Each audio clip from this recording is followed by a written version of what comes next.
आइए हम लोग प्रार्थना करें। हे प्रभु, तेरी कृपा के लिए तुझे धन्यवाद देते हैं। तो हमें संभालता, हमारी रक्षा करता है, इसलिए भी तुझे धन्यवाद देते हैं। तो हर परिस्थिति में हमारे साथ रहता है और हमें बचाता है, इसलिए भी हम तुझे धन्यवाद देते हैं। तो हमारे साथ रहे ताकि इस वचन के द्वारा हमारे पाप मिट जाएं और हम तेरी राहों पर चलें। प्रार्थना करते हैं अपने प्रभु यीशु ख्रीस्त के द्वारा, आमीन। प्रिय भाई तथा बहनों, आज विशेष रूप से हम लोग मनन चिंतन करें उत्पत्ति ग्रंथ 37 अध्याय और संत मत्ती का सुसमाचार 21 अध्याय और 35 से 43 और 45 से 46 वाक्य पर। ये आज की जो बात है और जो व्यक्ति है, मुझे मेरे जीवन में भी बहुत प्रभावित करता है। आज विशेष रूप से हम याकूब के बेटे यूसुफ के विषय में बात करते हैं। यूसुफ को याकूब बहुत प्यार करता था और ये बात उसके भाइयों को पसंद नहीं थी, क्योंकि याकूब यूसुफ को बहुत प्यार करता था। उसने यूसुफ को कई रंगों की पोशाक बना कर दी, विशेष पोशाक, और जो दूसरे भाई थे उनको ये सब अच्छा नहीं लगता है। और भाई क्या करते हैं, उसको घृणा करते हैं, उससे ईर्ष्या करते हैं, उससे जलन की भावना रखते हैं, शत्रुता रखते हैं और उसे प्यार नहीं करते हैं। और वो अपने पिता याकूब के प्रति भी क्रोधित है, क्योंकि वह यूसुफ को बहुत प्यार करता था। एक दिन जब यूसुफ के भाई भेड़ बकरियां चराने के लिए जाते हैं और यूसुफ का पिता यूसुफ को बुलाकर तो कहता है कि उन्हें खाना देकर आए, और यूसुफ को खाना देकर उनके पास भेजते हैं। जैसे ही दूर से उन्होंने देखा कि यूसुफ आ रहा है, तो उन्होंने आपस में बात की कि हम इसको मार दें। मृत्यु कहाँ से पैदा हुई? एक ऐसी इच्छा से कि जो दूसरों की घृणा से उत्पन्न होती है, उससे मृत्यु पैदा हुई कि इसे मार दें। ईर्ष्या है, घृणा है, नफरत है, इसलिए इसको मार दें। लेकिन रूबन और यूदा जो उसके भाई हैं, दोनों कहते हैं कि इनको नहीं मारेंगे। क्यों? और भी क्यों इनसे ईर्ष्या है? इस बात की भी ईर्ष्या है क्योंकि इन्होंने अपने जीवन में 2 स्वप्न देखे, और दोनों स्वप्न जो थे बहुत अजीब स्वप्न थे। और स्वप्न यही था कि सब कोई इनको झुककर प्रणाम कर रहे हैं, और इसीलिए भाई कहते थे कि ये स्वप्न दृष्टा है, इसको हम मार दें। लेकिन उन्होंने मारा नहीं, उसको कुएं में फेंक दिया। और जैसे ही कुएं में फेंक दिया, उस तरफ से इश्माइलियों का एक जथा जा रहा था, और भाइयों ने मिलकर यूसुफ को इश्माइलियों के हाथों बेच दिया, और वे उसे मिस्र में ले गए। और जब मिस्र में ले गए तो आगे हम उसकी कहानी जानते हैं, उसके विषय में जानते हैं कि कैसे वो मिस्र देश का जो है प्रधानमंत्री, जिसको हम कहेंगे, बन जाता है, और फिर कैसे वो अपने भाइयों को क्षमा करता है, माफ़ करता है। और फिर बीच में कई बार ये लिखा है कि परमेश्वर उसके साथ था, प्रभु उसके साथ थे, और इसलिए वो किसी भी प्रकार के प्रलोभन में नहीं पड़ता था। तो प्रभु हमेशा यूसुफ के साथ था। तो ये हम देखें कि ईर्ष्या कहाँ से पैदा होती है, नफरत कहाँ से पैदा होती है, ये जलन की भावना कहाँ से पैदा होती है, शत्रुता कहाँ से पैदा होती है?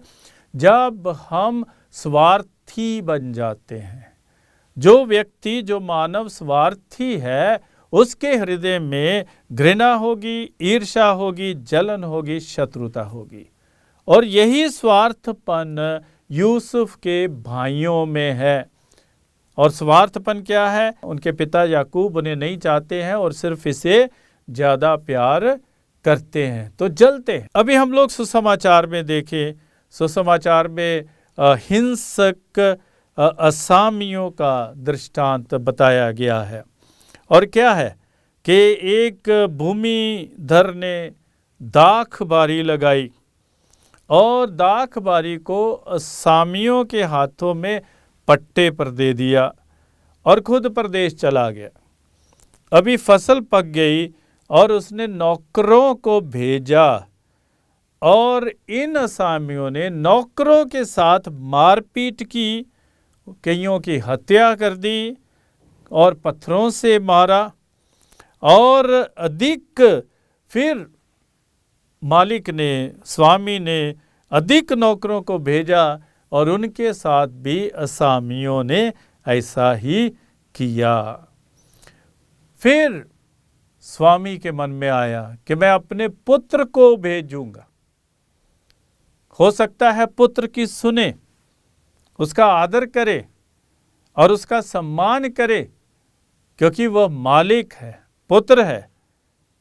और लेकिन उनकी विचारधारा बिल्कुल अलग थी असामियों की, क्योंकि स्वार्थ है। स्वार्थ क्या है कि ये जो इसका फल है हम खाएंगे। स्वार्थ यही है, स्वार्थ यही है। और क्या कहा? ये तो उत्तराधिकारी है, इसे मार डालें और इसकी विरासत हम रखेंगे। तो अपने कब्जे में उसकी विरासत करना चाहते थे। तो ये स्वार्थ है उनका कि सब कुछ हमारा हो जाए, जैसे हम चाहते हैं वैसे हो जाए, और उसे भी मार डाला। स्वामी के लौटने पर उसने दुष्टों का सर्वनाश किया और अपना पट्टा दूसरे असामियों को दे दिया, जो समय पर फसल का हिस्सा देते हैं। और जैसे ही वो हिस्सा देते हैं तो स्वामी भी खुश हो जाता है। क्या लिखा है? कारीगरों ने जिस पत्थर को बेकार समझकर निकाल दिया था, वही कोने का पत्थर बन गया है। ये प्रभु का कार्य है, ये प्रभु का कार्य है।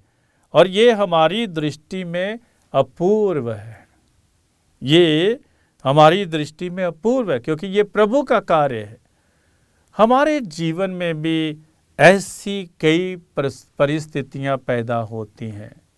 हो सकता है कि कई लोग हमारे रक्त के पीछे पड़े हों, हो सकता है कई लोग हमें समझते ना हो सकता है कई लोग हमसे शत्रुता रखते हैं, हो सकता है कई लोग हमसे घृणा करते हैं, हो सकता है कई लोग हमें ऊंचाइयों में पहुंचता हुआ नहीं देखना चाहते हैं। तो क्या करते हैं? टांग खींचते हैं, हमारी टांग खींचते हैं। लेकिन वो समय है जब हमें प्रभु पर भरोसा रखना है कि प्रभु बचाने वाला है। क्या आप क्या सोचते हैं कि यूसुफ ऐसे ही बच गया? रूबन के मन में, रूबन के हृदय में किसने डाला? यूदा के हृदय में किसने डाला कि हम इसे मारे नहीं, लेकिन हम इसे इश्माइलियों के हाथों में बेच डालें? ये किसने, ये विचार कहाँ से आया, ये प्रेरणा कहाँ से आई? ये प्रभु से प्रेरणा मिली और तब यूसुफ बच गया। वैसे ही प्रभु हमें बचाते हैं, वैसे ही प्रभु हमें बचाते। समय लगता है, लेकिन प्रभु पर भरोसा करने वालों को कभी लज्जित नहीं होना पड़ता है, कभी भी लज्जित नहीं होना पड़ता है। हम देखते हैं कि जब प्रभु यीशु जी उठते हैं और प्रभु यीशु अपने शिष्यों को दर्शन देते हैं, और उस समय थॉमस जो प्रेरित था वहाँ नहीं था, और थॉमस ने कहा कि मैं तब तक विश्वास नहीं करूँगा जब तक उनके घावों में अपनी उंगलियां ना डालूं। तो प्रभु एकदम उसे दर्शन नहीं देते हैं कि देख मैं वही हूं, ऐसा नहीं कहते हैं, इंतजार करते हैं। और 1 सप्ताह के बाद फिर प्रभु दर्शन देते हैं, और उस समय थॉमस भी वहीं था, और प्रभु यीशु थॉमस से कहते हैं ये मेरे घाव देख और इनमें अपनी उंगलियां डाल। और हम देखते हैं कि कितना जो गहरा और दृढ़ विश्वास थॉमस के जीवन में पैदा होता है। और थॉमस क्या कहता है? मेरे प्रभु मेरे ईश्वर। तो हम देखें कि हम भी जब ऐसी परिस्थिति में होते हैं, प्रभु हमारे साथ होते हैं और प्रभु हमें बचाते हैं। तो स्वर्ग का राज, प्रभु कहते हैं कि जो ऐसे लोग हैं, फरीसी हैं, शास्त्री हैं, या जो लोग प्रभु की चिंता नहीं करते हैं, जो प्रभु के मार्गों पर नहीं चलते हैं, जो प्रभु से बैर रखते हैं, प्रभु से शत्रुता रखते हैं, प्रभु का राज उनसे ले लिया जाएगा और उनको दिया जाएगा जो इसका उचित फल उत्पन्न करे। तो हम उचित फल उत्पन्न करें, हम प्रभु के मार्गों में बाधा ना बने, हम प्रभु के वचन पर विश्वास करें, हम प्रभु के भेजे हुए संदेश वाहकों की बात को सुने, और हम दूसरों की हत्या ना करें, और हम दूसरों से ईर्ष्या ना रखें, हम घृणा ना करें, शत्रुता ना रखें, सही रास्ते पर चले।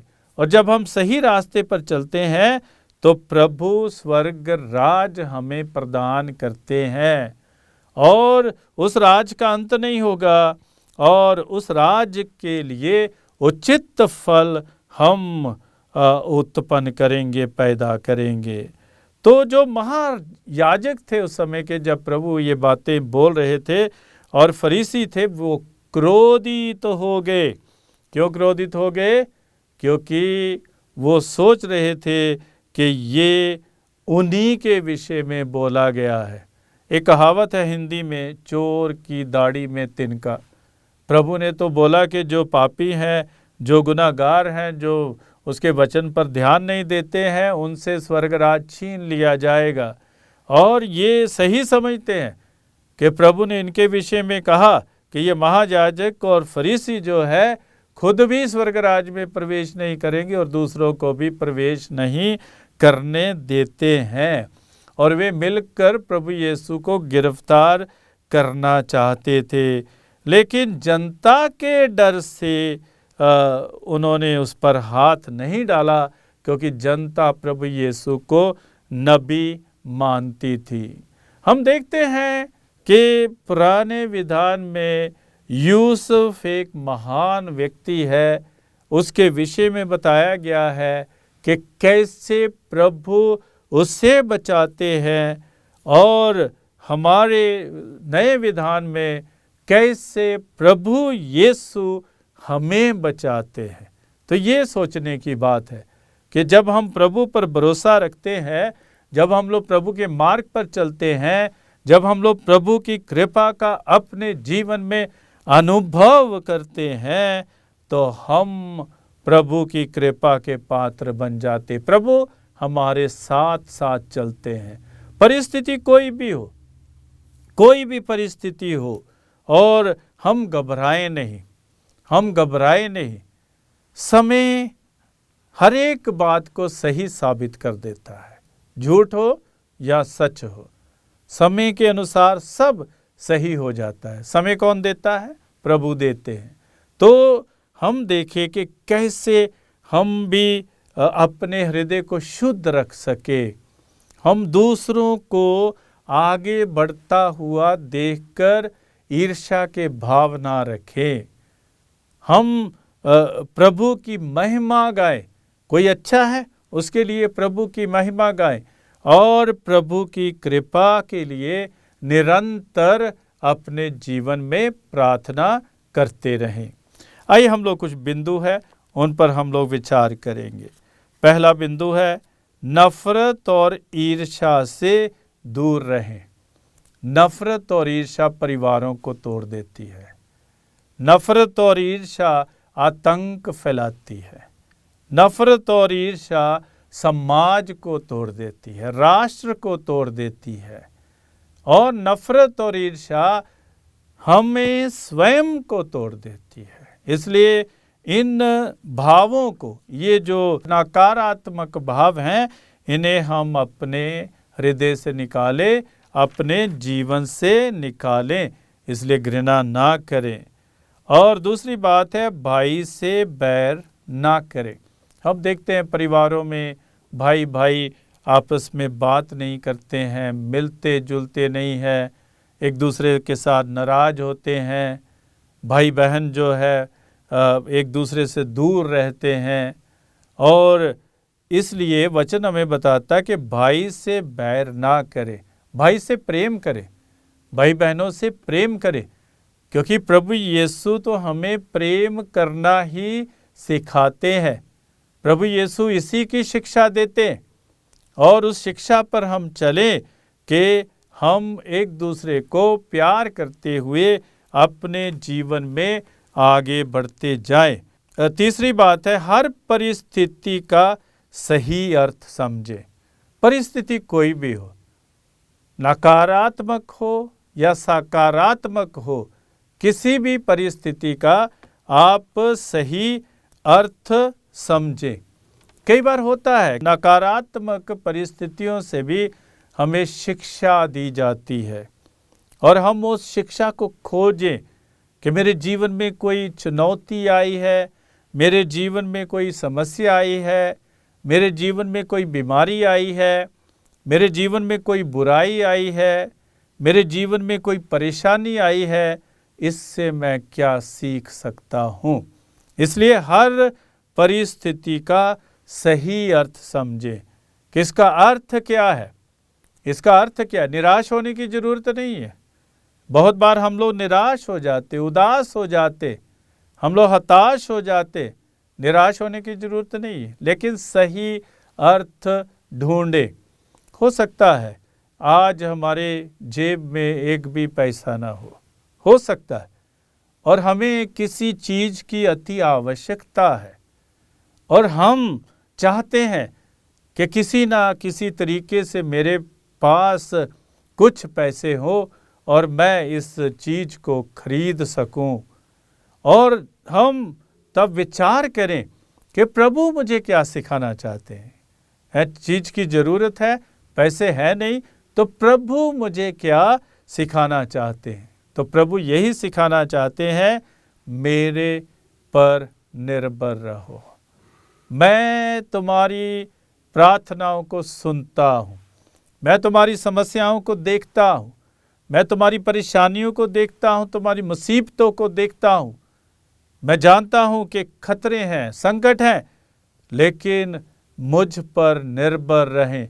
और जब तक मुझ पर निर्भर हैं, तेरा सब कुछ अच्छा होगा। यही प्रभु कहते हैं कि सब कुछ अच्छा होगा।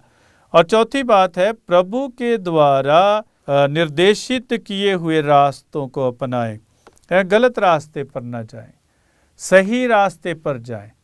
प्रभु हमें सही रास्ते पर जाने का निर्देश देते हैं, हमारा मार्गदर्शन भी करते हैं। वचन हमें बताता है कि हमारे कई दूत, स्वर्ग दूत हमारे आगे आगे चल हमें रास्ता दिखाते हैं और जहां हमें पहुंचना है वहां लेकर जाते हैं।